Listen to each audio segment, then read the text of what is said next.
Welcome to Making Time Work for You. This is the first of a series of podcasts which are intended to help you improve your personal and business organizational skills. It's our intention to provide these broadcasts on a regular basis, initially every Tuesday and Friday. For over 30 years, Harold Taylor Time Consultants Limited has been in the forefront of time management training all over North America and even in some other parts of the world. Harold Taylor has instructed people in many of the world's great companies, major nonprofit associations, and government staffs. He has written 20 books on the subject of time management and personal organization. He has taught workshops and webinars, trained scores of time management trainers, and produced hundreds of magazine articles to provide practical guidance for the readers. My name is Garry Ford, and I'm the president of Harold Taylor Time Consultants, and I will be your host on these podcasts. We really want to help you improve your personal and business organization and life balance. At the end of this podcast, we will explain how you can tap into a gigantic supply of time management resources on our website. Many of them are free. Now, let's get started. Today we're going to look at the laws that govern the use of time. There are a number of laws that collectively provide effective guidelines for those who wish to maximize their use of time. Today, though, I would like to share a few of the most important ones with you, along with brief explanations of how they can impact the way we manage our time. The first law is known as Parkinson's Law. This law says that work expands to fill the time available for its completion. This explains why deadlines make us more effective. For example, if you have all morning to complete a task, it will take you all morning. But if you allocate 2 hours to the task, you will probably be able to complete it within that time frame. All tasks should have realistic deadlines. The deadline becomes a goal to work towards. If the deadline is unrealistic, it will put you under needless stress. And that's the very thing you're trying to avoid, isn't it? So plan your schedule and allocate a reasonable amount of time for each major activity in advance. If you finish early, you have a bonus of found time, which you may use for other things. The second law that we want to consider today is called Pareto's principle. Vilfredo Pareto was an Italian economist who discovered that typically 20% of the land yielded 80% of the crops.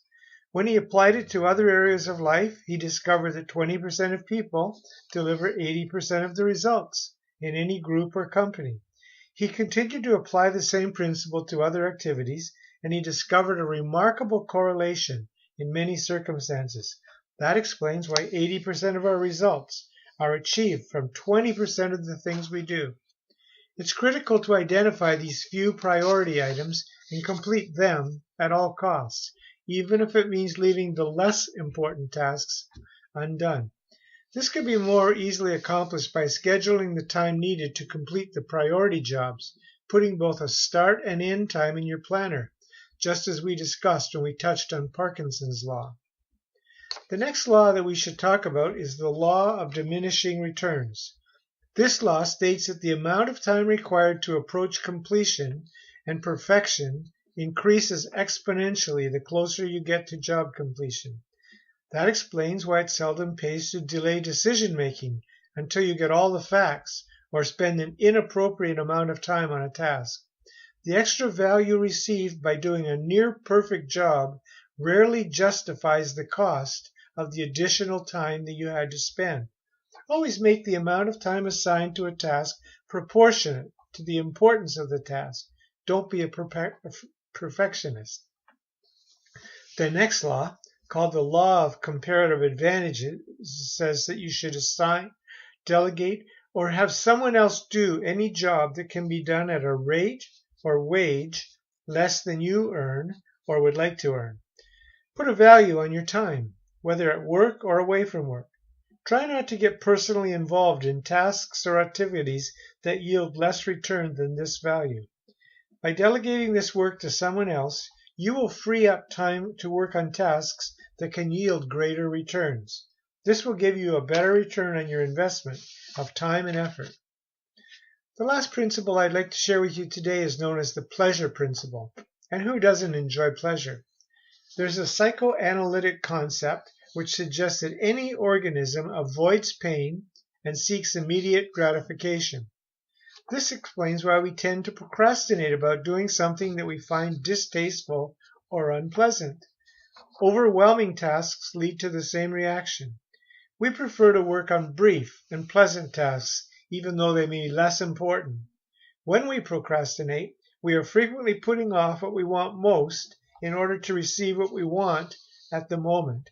We will be spending several sessions on the subject of procrastination because it's so important in the field of time management.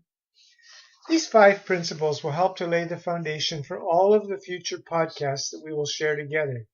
If you are interested in receiving more information between podcasts, go to our website, which is found at www.taylorinTime.com. That's spelled TAYLORINTIME.com. Besides many great resources, you can also sign up to receive a free monthly newsletter on our website.